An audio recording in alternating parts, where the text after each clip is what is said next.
وما أرسلناك إلا رحمة للعالمين. وقال تعالى في مقام آخر: قل إن كنتم تحبون الله فاتبعوني يحببكم الله. وقال النبي صلى الله عليه وآله وسلم: كل أمتي يدخلون الجنة إلا من أبى.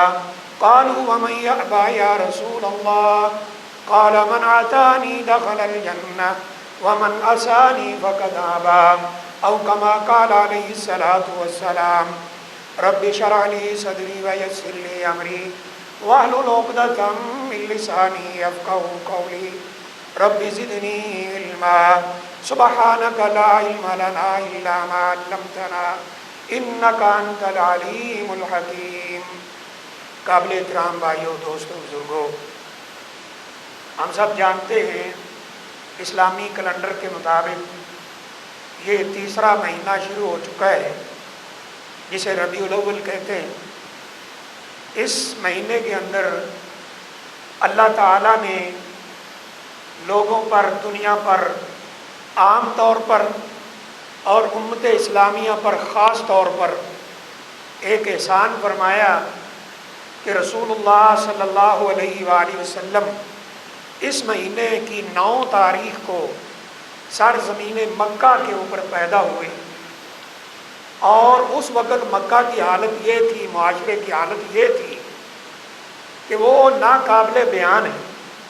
میں اپنے اس مختصر سے خطبے میں کوشش کرتا ہوں کہ وہ معاشرہ جس میں رسول اللہ صلی اللہ علیہ وسلم نے آنکھ کھولی ہے، پیدا ہوئے، وہ کیا تھا، وہ لوگ کیا کر رہے تھے.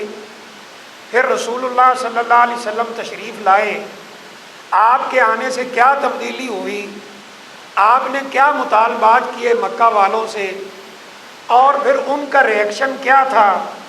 پھر آپ کو وہاں سے مدینہ جانا پڑا. وہاں ان چیزوں کی اللہ تعالیٰ نے نبی کریم صلی اللہ علیہ وسلم کو ایک ایسا موقع دیا کہ جو آپ چاہتے تھے اس طرح کا معاشرہ قائم ہو. وہ کیا تھا، اور آج ہم کہاں کھڑے ہیں؟ کیا اس تبدیلی کے بعد پیدا ہونے والے حالات وہ ہمارے اندر ہیں یا اس تبدیلی سے پہلے والے ہیں؟ یہ میں آپ کے سامنے رکھنے کی کوشش کرتا ہوں. اللہ تعالیٰ سے دعا کرتا ہوں کہ اللہ تعالیٰ قرآن و حدیث کی روشنی میں صحیح بات کرنے کی توفیق عطا فرمائے. مختصر سی بات کرنا پڑتی ہے. جمعہ کے خطبہ میں نبی اکرم صلی اللہ علیہ وسلم جب پیدا ہوئے، ان لوگوں کے اندر جو بڑی بڑی برائیاں تھیں وہ بھی، اور جو کچھ چند اچھائیاں تھیں وہ بھی، ان کا خلاصہ یہ ہے کہ جب آپ پیدا ہوئے سب سے بڑا مکہ والوں کے ہاں جو خرابی والا مسئلہ تھا وہ اللہ تعالیٰ کے ساتھ شرک تھا. مکہ والے اللہ تعالیٰ کے ساتھ شرک کرتے تھے. وہ اپنے نیک لوگوں کو جو دنیا سے چلے گئے تھے، لات، عزا، منات، حبل، ان کو اللہ تعالیٰ کا شریک بناتے تھے. ان کے سامنے اپنی دعائیں رکھتے تھے، نظر و نیاز رکھتے تھے، ان سے مانگتے تھے. یہ ایک بہت بڑا جرم تھا مکہ والوں کے اندر جب نبی کریم صلی اللہ علیہ وسلم پیدا ہوئے. دوسری بات کہ مکہ والے ایک کام بڑی ہی دلچسپی کے ساتھ کرتے تھے، اور وہ تھا شراب نوشی. شراب ایسے پیتے تھے جیسے ہم پانی پیتے ہیں. ان کی ہڈیوں میں رچی ہوئی تھی شراب. اسی طرح مکہ والے آپس میں لڑائی کرنا یہ ان کا بڑا دل پسند مشغلہ تھا. اخلاق بڑے خراب تھے. ہر بندہ ہی گرم ہے، ہر ایک دوسرے سے لڑنے کی کوشش کر رہا ہے. چھوٹی چھوٹی بات پر لڑائیاں ہوتی ہیں، 100 بندے قتل ہو جاتے. یہ خرابی ان کے اندر بہت زیادہ تھی. اسی طرح مکہ والے اپنی بیٹیوں کے اوپر، بہنوں کے اوپر، بیویوں کے اوپر، ماں کے اوپر ظلم کی انتہا کر رہے تھے. ان کو وراثت سے محروم کرنا، ان کو بالکل ڈی گریڈ قسم کی مخلوق سمجھنا، یہ ان کے ہاں تھا.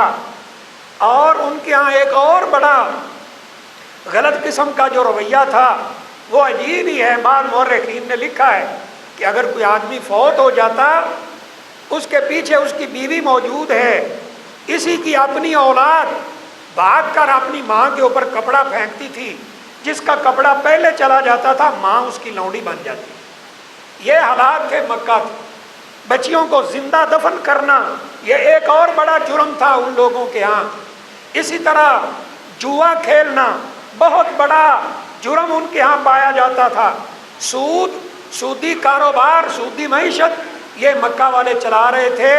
رسول اللہ صلی اللہ علیہ وسلم جب مکہ میں پیدا ہوئے، ان حالات کو دیکھ کر، بخاری شریف کی دوسری روایت ہے، ان حالات کو دیکھ کر آپ مکہ سے چلے جایا کرتے تھے. جب آپ کو اللہ نے اس منزل پہ لے آئے کہ آپ جوان ہوئے، آپ نے جب یہ حالات دیکھے تو مکہ والوں کی ان عادات سے تنگ آ کر آپ غار حرا میں چلے جاتے تھے.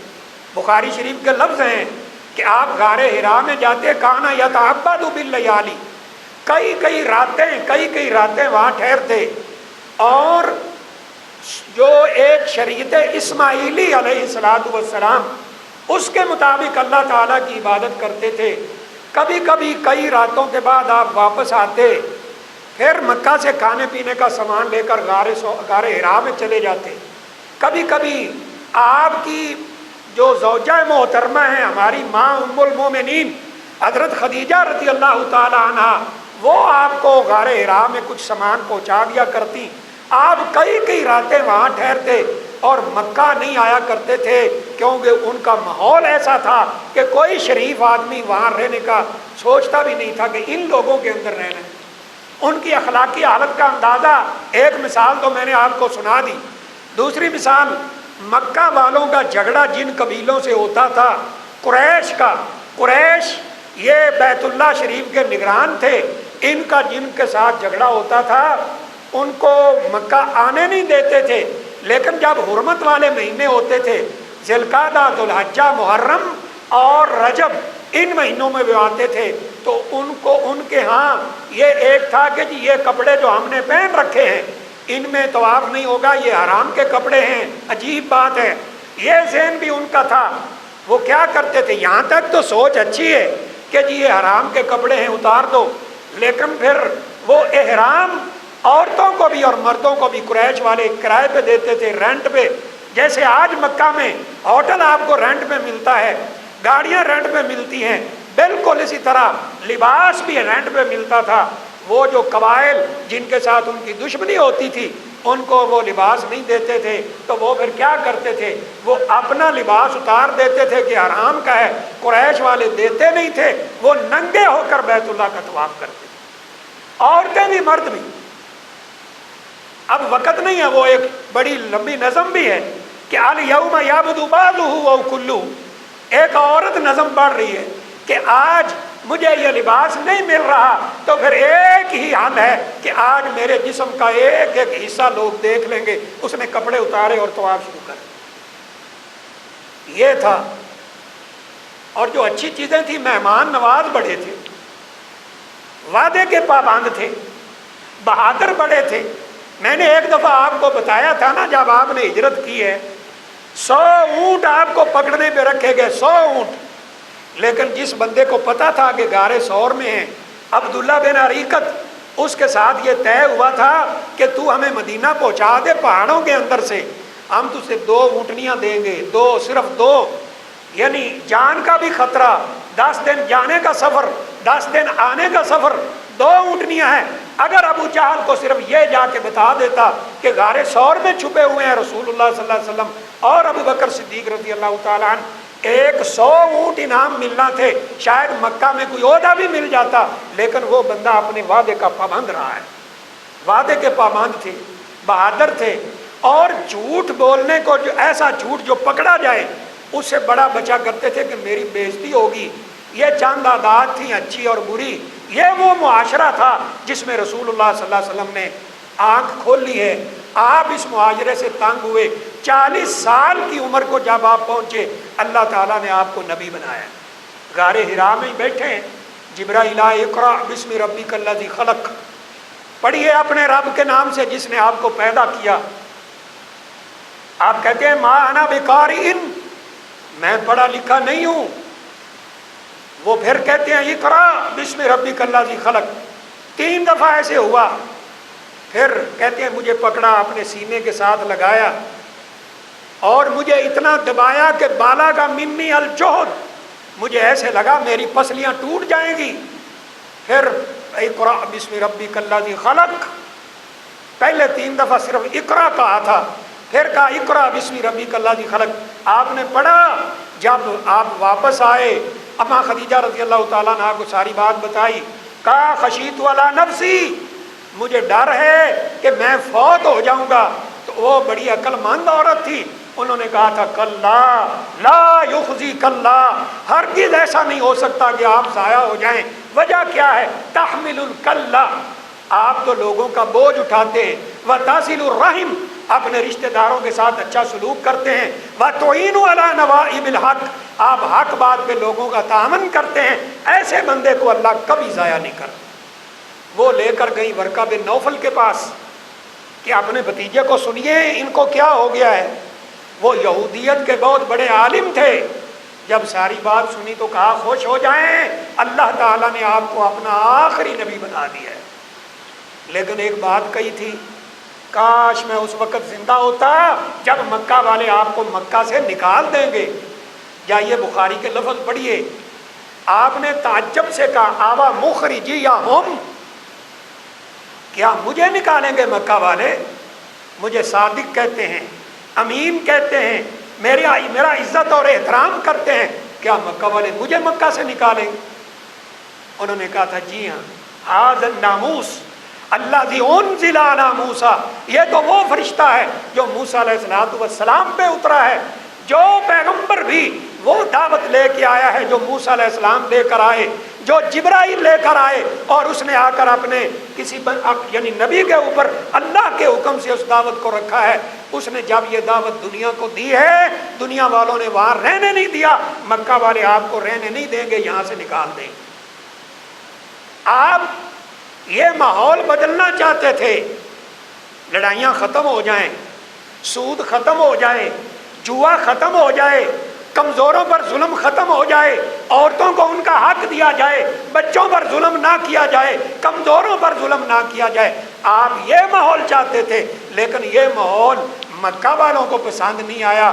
آخر کار انہوں نے فیصلہ یہ کیا ہے کہ یہ ماحول تو ہم نہیں بدلیں گے، یہاں سے نبی اکرم صلی اللہ علیہ وسلم کو نکلنے پر مجبور کر دی۔ آپ جب یہاں جانے لگے ہیں نا ہجرت کے لیے، حجون ایک پہاڑ کا نام تھا، آج تو وہ پہاڑ سارے ختم کیے جا رہے ہیں آہستہ آہستہ۔ اس پہاڑ کے پاس کھڑے ہو کر آپ نے پتہ ہے کیا کہا تھا؟ یا مکہ، ایک روایت میں یا بیت اللہ، اے اللہ کے گھر، یا اے مکہ شہر، انت حب البلاد الی اللہ و رسولہ، آپ اللہ کے ہاں، اللہ کے رسول کے ہاں صلی اللہ علیہ وسلم سب سے زیادہ پسندیدہ جگہ ہو۔ لولا قومک اخرجونی، اگر تیری قوم نے مجھے یہاں سے نکلنے پر مجبور نہ کیا ہوتا، ما خرجت منک، میں تجھ سے نکل کر کبھی کہیں اور نہ جاتا، لیکن بات یہ ہے کہ اب مکہ والے مجھے یہاں رہنے نہیں دے۔ آپ نے ہجرت فرمائی، مدینہ چلے گئے۔ مدینہ میں اللہ تعالیٰ نے خاص تعاون فرمایا۔ اوس اور خزرج یہ دو بڑے قبائل تھے مدینہ والوں کے، وہ جاتے ہی مسلمان ہو گئے۔ پھر آپ کا ننیال، یعنی جسے ہم نانکے کہتے ہیں، وہ خاندان بھی مدینہ میں ہے، بنی نجار، وہ بھی مسلمان ہو گئے۔ وہاں اللہ نے پاور دی، آپ نے وہ معاشرہ قائم کیا جس میں نہ سود ہے، آپ نے وہ معاشرہ قائم کیا جس میں نہ قتل و غارت ہے، جس میں نہ فراڈ ہے، جس میں نہ جھوٹ ہے، جس میں نہ لڑائی ہے، جس میں نہ سود ہے، جس میں نہ جوا ہے، جس میں نہ عورتوں پہ ظلم ہے، جس میں نہ چھوٹوں پہ ظلم ہے، جس میں نہ کمزوروں پہ ظلم ہے۔ وہ معاشرہ ایسا معاشرہ ہے جو رسول اللہ صلی اللہ علیہ وسلم نے اللہ کے فضل و کرم سے قائم کیا۔ وہ معاشرہ نبی اکرم صلی اللہ علیہ وسلم نے امت سے بھی مطالبہ کیا ہے کہ وہ تم نے قائم کرنا ہے۔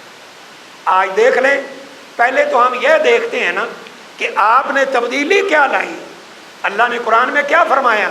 وَمَا أَرْسَلْنَاكَ إِلَّا رَحْمَةً لِّلْعَالَمِينَ، ہم نے آپ کو دو جہانوں کے لیے رحمت بنا کر بھیجا ہے، دو جہانوں کے لیے رحمت بنا کر بھیجا ہے۔ کیسے؟ یا تمام جہانوں کے لیے رحمت بنا کر بھیجا ہے۔ کئی جہان ہیں، یہ دنیا ہے، عالم برزخ ہے، عالم ارواح ہے، عالم آخرت ہے، جنت ہے، جہنم ہے، سارے جہانوں کے لیے ہم نے آپ کو رحمت بنا کر بھیجا ہے۔ اور وہ رحمت کیا ہے تھوڑا سا میں تذکرہ کر سکوں گا۔ آپ جب دنیا میں آئے سب سے پہلے جو کمزور طبقہ ہے اس کی ہم بات کرتے ہیں، وہ خواتین ہیں۔ کیا ظلم تھا؟ نمبر ایک، خواتین کا روپ کیا ہوتا ہے؟ خاتون یا آپ کی ماں ہے، یا آپ کی بہن ہے، یا آپ کی بیٹی ہے، یا آپ کی بیوی ہے، یا آپ کی خالہ ہے، یہ عورت کے روپ ہیں ایک مرد کے مقابلے میں۔ اللہ اکبر!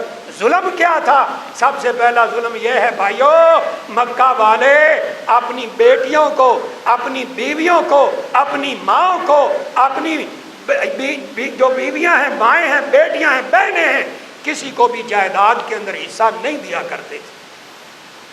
کیا کہتے تھے؟ کہتے تھے لڑائیاں ہم لڑیں، جانیں ہم قربان کریں، دشمن کے مقابلے میں ہم کھڑے ہوں، اور جائیداد ہماری بیٹیاں لے جائیں، جائیداد بہنیں لے جائیں، پراپرٹی بیویوں کو مل جائے۔ اللہ اکبر! یہ ظلم تھا۔ اور جو بیوی ہے اس کے ساتھ ایک اور ظلم تھا، اس کو پاؤں کی جوتی سمجھا جاتا تھا۔ وہ کہتے تھے عورت کا کیا ہے، وہ پاؤں کی جوتی ہے، پہن لو تو پہن لو، پھینک دو تو پھینک دو، اس کی بات کی وقت کیا ہے؟ یہ معاشرہ تھا میرے بھائی۔ اور ایک عورتوں کے ساتھ ظلم کیا تھا؟ ہر عورت کے اوپر اللہ تعالیٰ نے یہ سسٹم رکھا ہے، نبی صلی اللہ علیہ وسلم نے فرمایا تھا کہ بنات آدم کے اوپر اللہ تعالیٰ نے ایک نظام رکھا ہے کہ چاند دن آتے ہیں جن میں عورت نہ نماز پڑھ سکتی ہے، نہ روزہ رکھ سکتی ہے۔ جب یہ شروع ہوتے تھے عورت کو ایک کمرے میں بند کر دیا جاتا تھا جانور کی طرح، اور اسے ایسے ایک چھوٹے سے سراغ سے کھانا پکڑایا جاتا تھا جیسے کتے کو دیا جاتا۔ یہ ظلم تھے بھائی۔ نبی صلی اللہ علیہ وسلم آئے، کیا تبدیلی آئی ہے، اللہ اکبر! سب سے پہلے ماں کو دیکھیے۔ نبی صلی اللہ علیہ وسلم کے پاس یمن سے ایک آدمی آیا ہے، یمن، وہ مکہ سے 1600-1700 کلومیٹر وہاں سے چل کر آیا ہے، اور کہتا ہے پتہ چلا ہے جی آپ جہاد پہ جا رہے ہیں، میں بھی آپ کے ساتھ جانا چاہتا ہوں۔ نبی کریم صلی اللہ علیہ وسلم نے پہلا سوال کیا، اللہ اکبر! کہا کہ کہاں یمن سے آئے ہو؟ اپنے ماں باپ کو چھوڑ کر یہ بتاؤ تیری ماں زندہ ہے؟ احی امک؟ او تیری ماں زندہ ہے؟ یہ کہتا ہے جی میری ماں زندہ ہے۔ فرمایا جاؤ اذهب فجاہد فیہا، جاؤ اپنی ماں کے پاس واپس چلے جاؤ، اگر اس کی خدمت کرنے والا کوئی اور نہیں ہے تو جاؤ اپنی ماں کے پاس اس کی خدمت کرو، فجاہد فیہا، یہی تیرا جہاد ہے، تو ماں کی خدمت کرے گا اللہ تعالیٰ تجھے جہاد کا ثواب ادا کر دے۔ اور کیا فرمایا تھا؟ ان الجنت تحت قدمہا، اے میرے امتی یاد رکھ تیری جنت تو اللہ نے تیری ماں کے قدموں کے نیچے رکھی۔ وہ ماں جس کو لونڈی بنا لیا جاتا تھا، جو ذلت کے گڑھوں میں پس رہی تھی، اس کو نبی کریم صلی اللہ علیہ وسلم نے اٹھایا اور عزت کے آسمان پر بٹھا دیا۔ اس لیے تو اللہ فرماتے ہیں وَمَا أَرْسَلْنَاكَ إِلَّا رَحْمَةً لِّلْعَالَمِينَ، ہم نے آپ کو ساری کائنات کے لیے رحمت بنا کر بھیجا ہے۔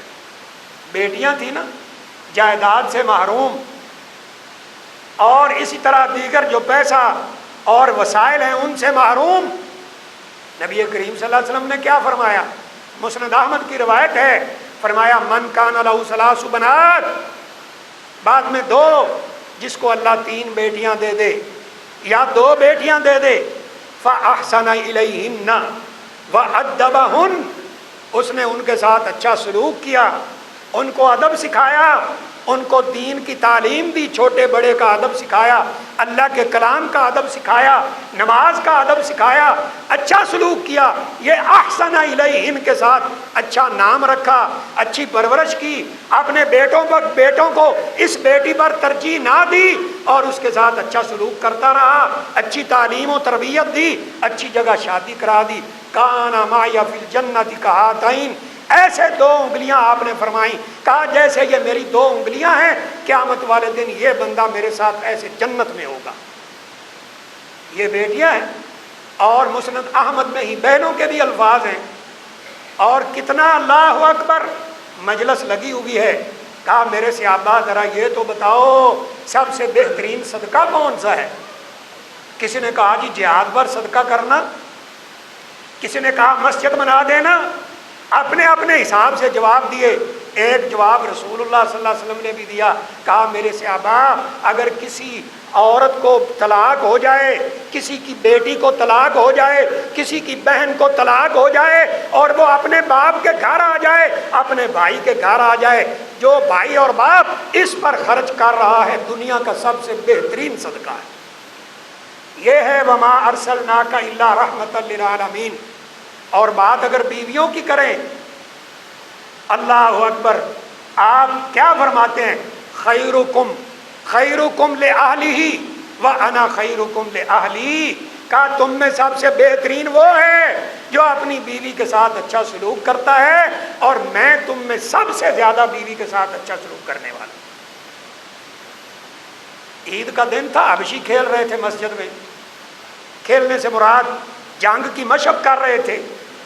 تو آپ نے حضرت عائشہ سے پوچھا، حجرہ ساتھ تھا نا اس سائڈ پہ، کہا اتحبی ان تنظری الیہم، کیا تجھے پسند ہے کہ تو نے بھی یہ کھیل دیکھنا ہے؟ کہا جی ہاں. تو دیکھیں یہ نبی صلی اللہ علیہ وسلم نے ایسے پیچھے کھڑا کیا ہے. ایک روایت میں ہے کہ اپنی چادر سے چھپایا، ایک روایت میں ہے کہ گھر کے دروازے کے آگے جو پردہ تھا اس سے اماں عائشہ کو چھپایا. آپ کا قد اونچا تھا، اماں عائشہ کا قد چھوٹا ہے. آپ نے اپنا کندھا جھکایا ہے، انہوں نے یہاں ٹھوڑی رکھی ہے. کہتی ہیں کزکنی علی کتفہ، میری یہ ٹھوڑی آپ کے کندھے پہ ہے. وخدی ما خدہ، میری گال، میرا رخسار نبی صلی اللہ علیہ وسلم کے رخسار کے ساتھ ہے.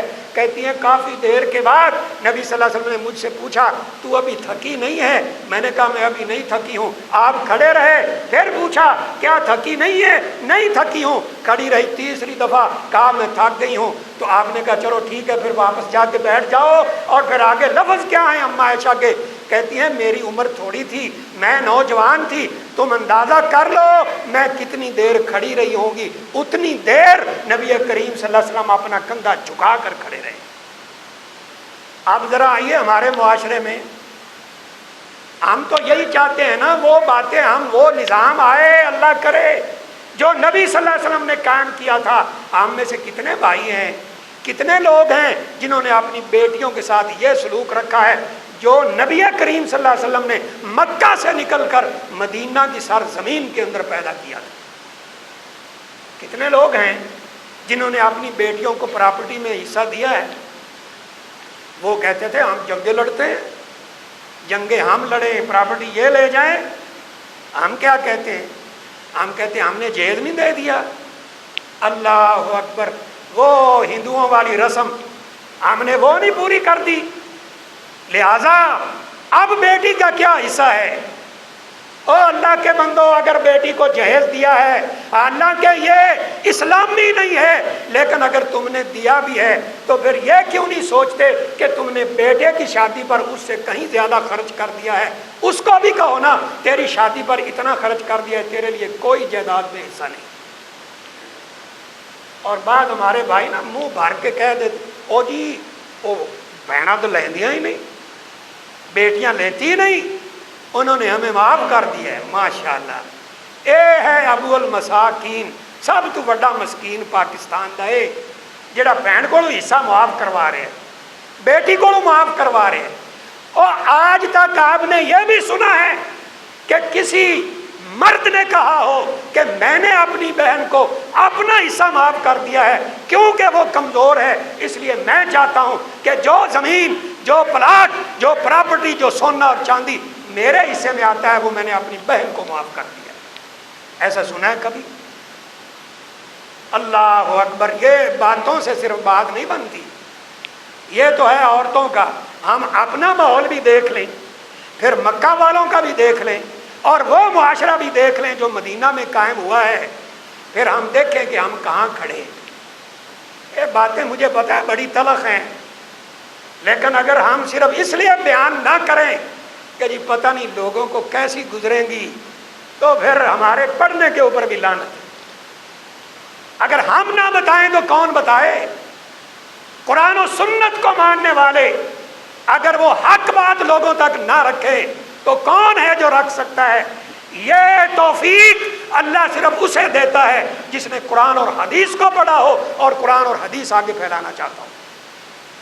دوسرے نمبر پہ آ جائیں، نبی کریم صلی اللہ علیہ وسلم تشریف فرمائے، سیدنا حسن سیدنا حسین چھوٹے چھوٹے بچے ہیں، وہ آئے، ایک دائیں بیٹھا ہے ایک بائیں بیٹھا ہے، آپ اس کو چومتے ہیں کبھی اس کو چومتے ہیں، ایک اعرابی بدوی جسے ہم کہتے ہیں وہ دیکھ رہا ہے، وہ کہتا ہے یہ تو آپ کے بیٹے بھی نہیں ہیں، نواسے ہیں، اور میرے 10 بیٹے ہیں، میں نے تو کبھی آج تک کسی کو چوما ہی نہیں ہے۔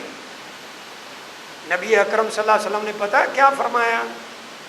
کہا کہ اگر تیرے دل سے اللہ نے محبت کھینچ لی ہے، تیرے دل کو سخت کر دیا ہے، تو پھر بتا میں محمد صلی اللہ علیہ وسلم کیا کر سکتا ہوں؟ کیا کر سکتا ہوں میں؟ اور مختار کل کے دعوے کرنے والے نبی صلی اللہ علیہ وسلم اس کو کہہ رہے ہیں اگر تیرے دل سے اللہ نے محبت کھینچ لی ہے تو پھر میں کیا کر سکتا ہوں؟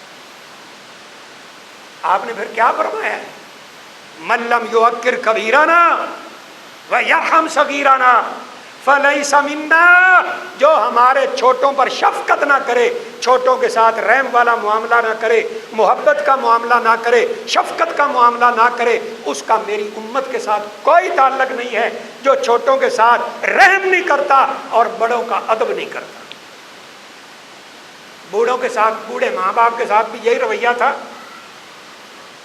تو آپ نے فرمایا بڑوں کا احترام کرو، اور سب سے زیادہ احترام کے لائق وہ والدین ہیں۔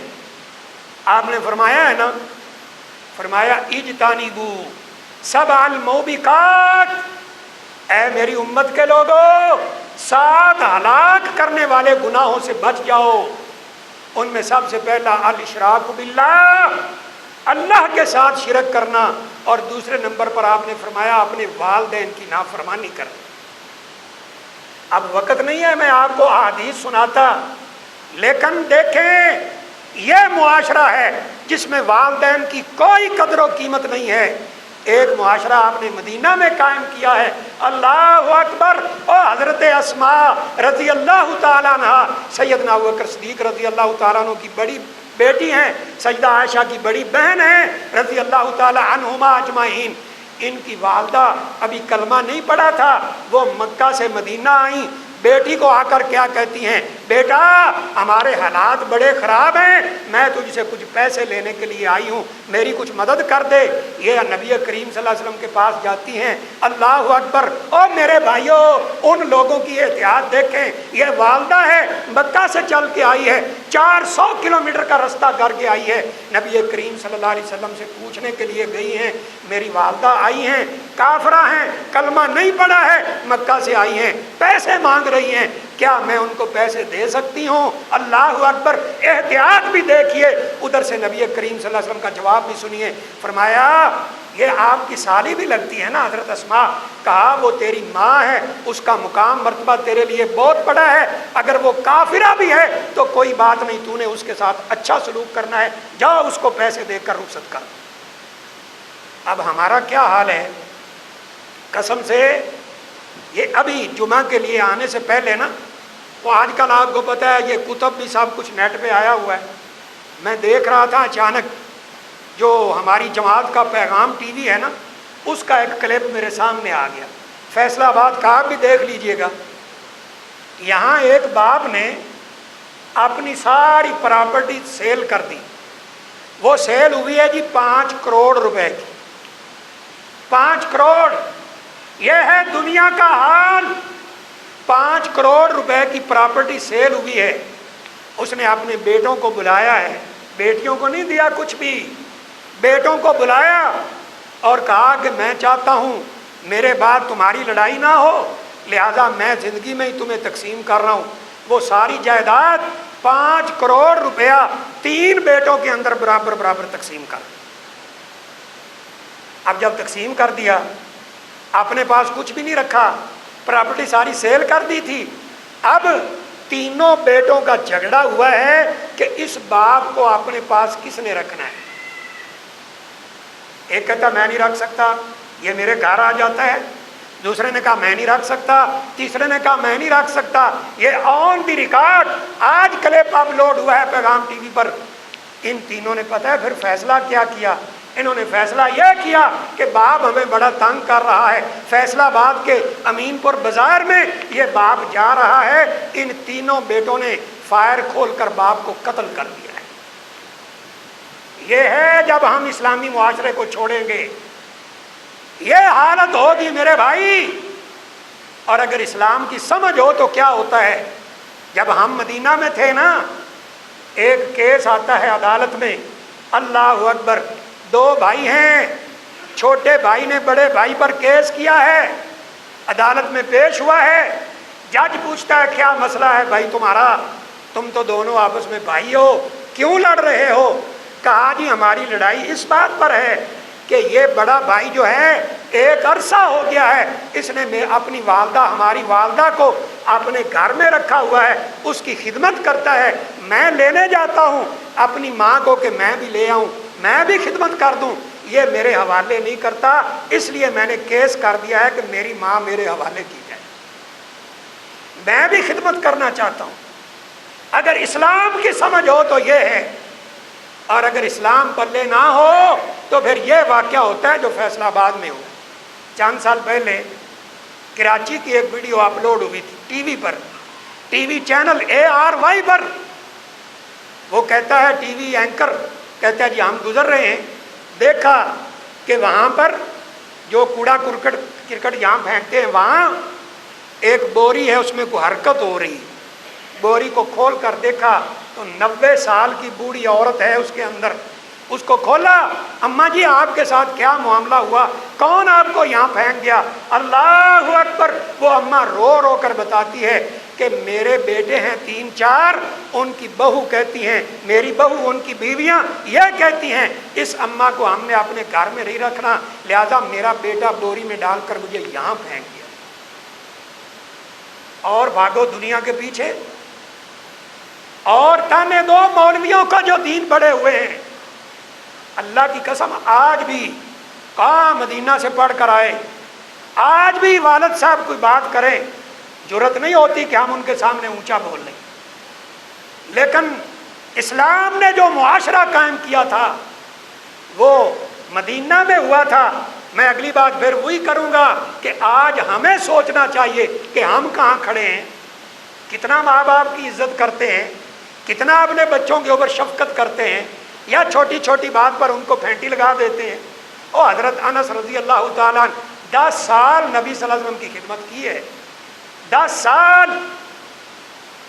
کہتے ہیں مجھے نبی صلی اللہ علیہ وسلم نے ان 10 سالوں میں یہ نہیں کہا لما فعلت ھذا، ڈانٹ کر کبھی نہیں کہا کہ اے انس رضی اللہ تعالیٰ تو نے یہ کام کیوں نہیں کیا۔ ایک دفعہ نا آپ نے بھیجا کہ جاؤ کام بھیجا کہ کر کے آؤ، وہ بچے تھے باہر نکلے، بچے کھیل رہے ہیں، وہ بھی جا کے کھیلنے لگے۔ اب نبی صلی اللہ علیہ وسلم گھر بیٹھے نے انتظار کر رہے ہیں کہ وہ آئیں واپس، مجھے آگے کوئی جواب دیں کیا ہوا ہے۔ تو باہر نکلے نا، حضرت انس بچوں کے ساتھ کھیل رہے ہیں، تو کہتے ہیں بس اتنا سا کیا کہ میرے کان سے پکڑا، ایسے ایسے تھوڑا سا ایسے کیا تھوڑا سا، اور کہا کہ میں نے تجھے اس کام کے لیے بھیجا تھا کہ آگے یہاں کھیلنے لگو۔ تو کہتے ہیں جی میں نے کہا اللہ کے رسول صلی اللہ علیہ وسلم، میں باہر نکلا بچے کھیل رہے تھے، میں نے کہا تھوڑا سا کھیل لیتا ہوں پھر آپ کا کام کر دیتا ہوں، مجھے بھول گیا اور میں کھیلتا رہا۔ آپ نے فرمایا جاؤ پہلے کام کراؤ پھر آگے کھیل لیں۔ ویسے صحیح بتائیے گا ہم ہوتے تو کیا کرتے ہیں؟ جمعہ پڑھانے والا بھی ہوتا اور جمعہ سننے والے بھی، تو ہم اپنے بچے کے ساتھ کیا کرتے؟ خاص طور پر جب اللہ نے ہمیں کوئی مقام مرتبہ دیا ہو، کوئی چودھری صاحب ہو، کوئی MNA ہو، کوئی MPA ہو، کوئی جناب نمبردار ہو، بڑا ہو، عہدے دار ہو، وہ اس کے ساتھ کیا سلوک کرتا؟ بس یہ تھوڑا سا موازنہ آپ کرتے جائیے کہ آج ہم کہاں کھڑے۔ دعوے تو ماشاءاللہ آپ دیکھ لیں گے یہ چند دنوں کے بعد، وہ جناب آسمان کو ہمارے دعوے چھو رہے ہوں گے، ہم سے بڑا عاشق ہی کوئی نہیں نبی صلی اللہ علیہ وسلم۔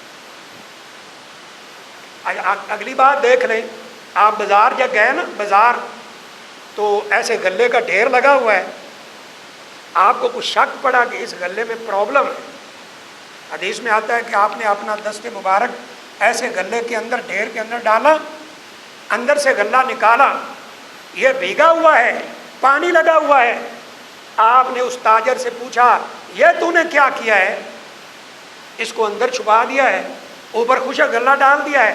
کہتا ہے جی اصابہ مطر، اللہ کے رسول صلی اللہ علیہ وسلم اس کو بارش پہنچ گئی تھی، یعنی بارش پڑ گئی اس پر، تو میں نے چھپا دیا ہے۔ اللہ اکبر۔ آپ نے پتہ ہے کیا فرمایا؟ آپ نے فرمایا تو نے اس کو غلے کے اوپر کیوں نہیں رکھا تاکہ سب کو پتہ چلتا کہ یہ بارش میں بھیگا ہوا ہے۔ آج ہمارا یہی حال ہے دکانداروں کا۔ بڑی معذرت سے اگر کوئی بھائی بیٹھے ہوں، یہاں سے کس بندے کو تسلی ہے کہ یہ جو چھوٹے چھوٹے بچے بیٹھے ہیں ان کو ہم کوئی 500 روپیہ دے کر بھیجیں کہ جاؤ بیٹا وہاں سے آم لے آؤ 2 کلو یا کوئی اور پھل لے آؤ؟ کیا خیال ہے اس بازار کے اندر کتنے دکان والے ہیں کہ جن پر ہمیں اعتماد ہے کہ اگر وہاں سے سودا آئے گا نہ غلط ہو سکتا ہے، نہ خراب ہو سکتا ہے، نہ کم تولتا ہے، وزن بھی پورا ہوگا، کوالٹی بھی پوری ہوگی۔ کتنے دکانداروں کے اوپر ہمیں یقین ہے، آپ خود ہی اندازہ کر لیجئے گا۔ پھر ایک اور طبقہ تھا مزدور، ان کے ساتھ مکہ والے پتہ ہے کیا کرتے تھے؟ سارا دن بیچاروں سے کام کروایا، شام کو جب مزدوری دینے کی باری آتی تھی نا، یا بھاج جاؤ میرے کو کچھ نہیں، اللہ اکبر، جاؤ دوڑ جاؤ میرے پاس کچھ نہیں ہے، جو کر سکتے ہو کر لو۔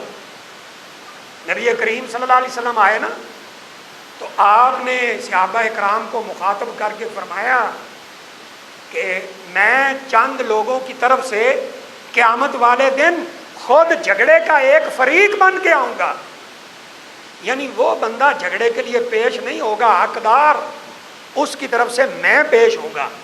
ان میں ایک کیا ہے؟ الاجیر، وہ مزدور جس سے تم نے مزدوری کروائی اور جب شام کو مزدوری دینے کا وقت ہوا یا بالکل انکار کر دیا یا تھوڑی سی دے کر کہا بس تیری اتنی ہی بنتی ہے، اللہ اکبر، جاؤ بھاگ جاؤ۔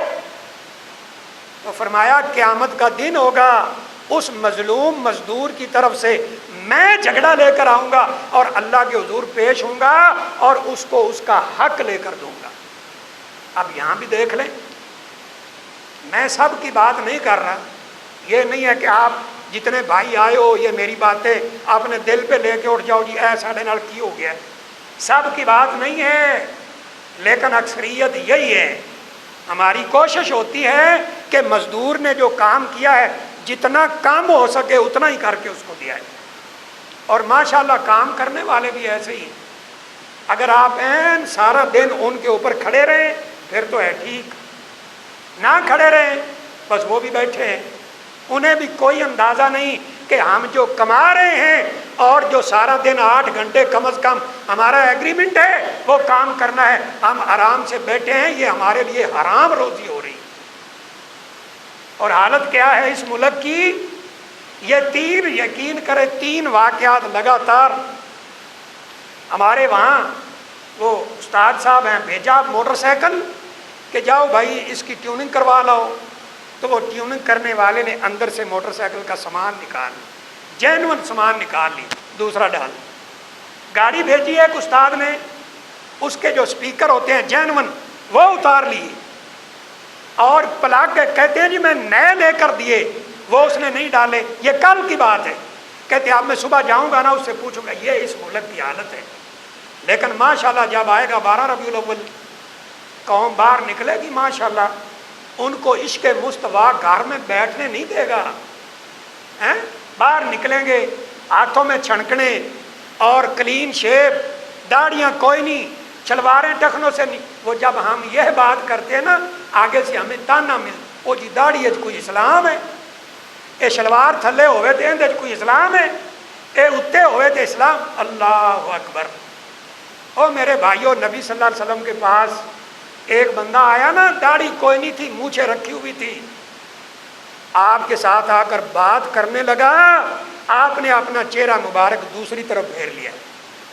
واللہ جائیے پڑھیے کتاب حدیث، یہ ادھر سے آیا، آپ نے چہرہ مبارک ادھر کر لیا، یہ اٹھ کر ادھر سے آیا، آپ نے ادھر کر لیا، آخر کار نبی کریم صلی اللہ علیہ وسلم کا چہرہ اقدس ادھر ہے، یہ بندہ ادھر بیٹھا ہے، کہتا ہے یا رسول اللہ صلی اللہ علیہ وآلہ وسلم آپ میرے ساتھ بات کیوں نہیں کرتے، آپ میری طرف دیکھتے کیوں نہیں؟ رسول اللہ صلی اللہ علیہ وسلم نے فرمایا جس کے چہرے پر داڑھی نہ ہو میں محمد صلی اللہ علیہ وسلم اس کو دیکھنا بھی گوارا نہیں کرتا۔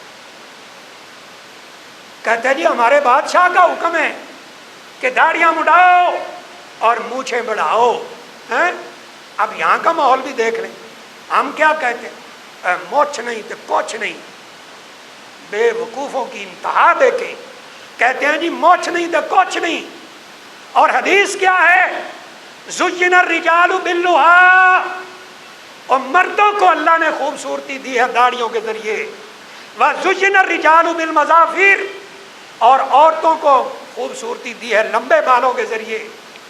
آج عورتوں نے بال مڈائے اور ان مردوں نے داڑیاں مڈائی، اگر بات کرتے ہیں یہ داڑھی ہے کوئی اسلام پہ ہے؟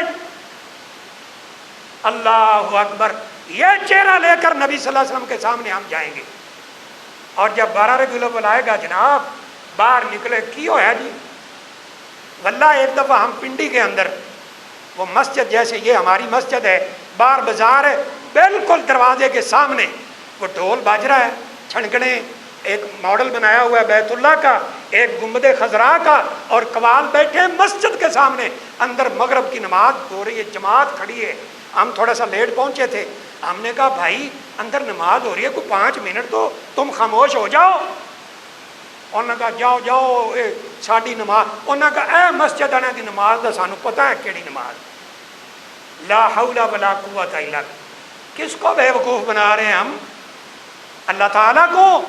نعوذ باللہ، یا اپنے آپ کو؟ جواب یہی ہے کہ ہم اپنے آپ کو بے وقوف بنا رہے ہیں۔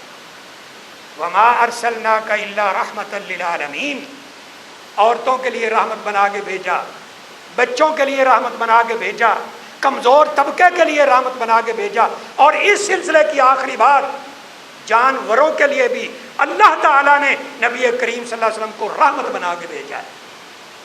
ایک واقعہ سناتا ہوں، واقعات تو بڑے ہیں۔ ایک اونٹ آوازیں نکال رہا، لوگوں کے پیچھے لگا ہوا ہے، ادھر سے رسول اللہ صلی اللہ علیہ وسلم تشریف لے آئے، لوگوں نے کہا اللہ کے رسول صلی اللہ علیہ وسلم آپ ادھر نہ جائیے، یہ نقصان پہنچائے گا، پاگل ہو گیا، وہ آپ کہنا پنجابی جھاڑکا ہو گیا ہے، آپ رک جائیے۔ آپ نے کسی کی بات نہیں سنی، اس کے سر پر اپنا دست مبارک رکھا ہے ماتھے پر، اس اونٹ نے اپنا سر نبی اکرم صلی اللہ علیہ وسلم کے قدموں میں رکھ دیا ہے اور کچھ بڑبڑا رہا ہے، باتیں کر رہا ہے۔ آپ نے فرمایا اینا صاحبھا، او اس کے مالک کو بلا کر لاؤ، یہ اونٹ میرے ساتھ کچھ باتیں کر رہا ہے۔ مالک کو لایا گیا، اس کا مالک تو ہے؟ کہنے لگا جی ہاں میں اس کا مالک ہوں۔ کہا تجھے پتہ ہے تیرا اونٹ میرے ساتھ بات کیا کر رہا ہے؟ کہتا نہیں جی مجھے تو نہیں پتہ۔ رسول اللہ صلی اللہ علیہ وسلم نے فرمایا یہ مجھے کہہ رہا ہے میرا مالک میرے اوپر بوجھ میری طاقت سے زیادہ ڈالتا ہے اور چارہ کم دیتا ہے، پانی کم دیتا ہے، اور مجھے ڈنڈے مار مار کر میرا برا حال کر دیتا ہے۔ فرمایا یہ میرا اعلان سن لو کہ جس نے جانور رکھنے ہیں وہ ان کا حق ادا کرے، ان کے اوپر زیادہ بوجھ نہ ڈالے اور ان کو کھانے پینے کے لیے پورا دے ورنہ نہ رکھے۔ آج دیکھ لو حال، جانوروں کا حال دیکھ لو۔ اب تو وہ ماحول ختم ہو گیا نا، گدھے ریڑیاں بہت کم ہوگی، لیکن ہیں باہر نکل کے دیکھ لیں، اتنا اتنا بوجھ ڈالا ہے کہ جناب وہ کبھی کبھار دیکھنے کو منظر ملتا ہے نا، آگے گدھا وہ ایسے ہوا میں لٹکا ہوا ہے، پیچھے اتنا بوجھ ہے کہ وہ جناب گدھے سے کھینچا نہیں جا رہا، اور ڈنڈے مار مار کر اس کا یہ پچھلا حصہ سارا زخمی کیا ہو۔ تو کون ہے بھائی؟ میں نبی صلی اللہ علیہ وسلم دا سب تو بڑا عاشق ہوں۔ ایسے تو باتیں نہیں بنتی بھائی، باتیں بالکل سیدھی ہیں، بالکل سیدھی۔ اور میں نے پہلے بھی مثال دی تھی آپ کو، بندہ زخمی ہو جائے نا ڈاکٹر کے پاس جائے جی مرہم لگا دیں، وہ پہلے پایوڈین لگاتا ہے، پہلے وہ سپرٹ لگایا کرتے تھے، وہ بہت تکلیف دیتا ہے، لیکن اگر مریض یہ کہنا ہو ڈاکٹر تو کیا کر رہا ہے، پہلے زخمی ہوں اور تکلیف دے رہا ہے، ڈاکٹر کہے گا جا پھر کدھر پٹی ہور لو حال ہے، میں تے لانا ہی لانا ہے۔ اس لیے میرے بھائیوں اگر میری باتیں کسی ہماری بہن کو بھائی کو بری لگی ہوں، بری سے مراد سخت لگی ہوں، تو ذاتی طور پہ تو میں معذرت چاہتا ہوں، لیکن یہ حق ہے، حق، اس کے اوپر اگر ہم نہیں چلیں گے یہ معاشرہ پھر سنور نہیں سکتا ہے۔ یہ سنور تب ہی سکتا ہے جب ہم ان باتوں کو فالو کریں۔ اللہ تعالیٰ سے دعا ہے اللہ مجھے بھی آپ کو بھی عمل کی توفیق عطا فرمائے۔ اقول قولی ھذا واستغفر اللہ لی ولکم ولسائر المسلمین من کل ذنب فاستغفروہ انہ ھو الغفور الرحیم۔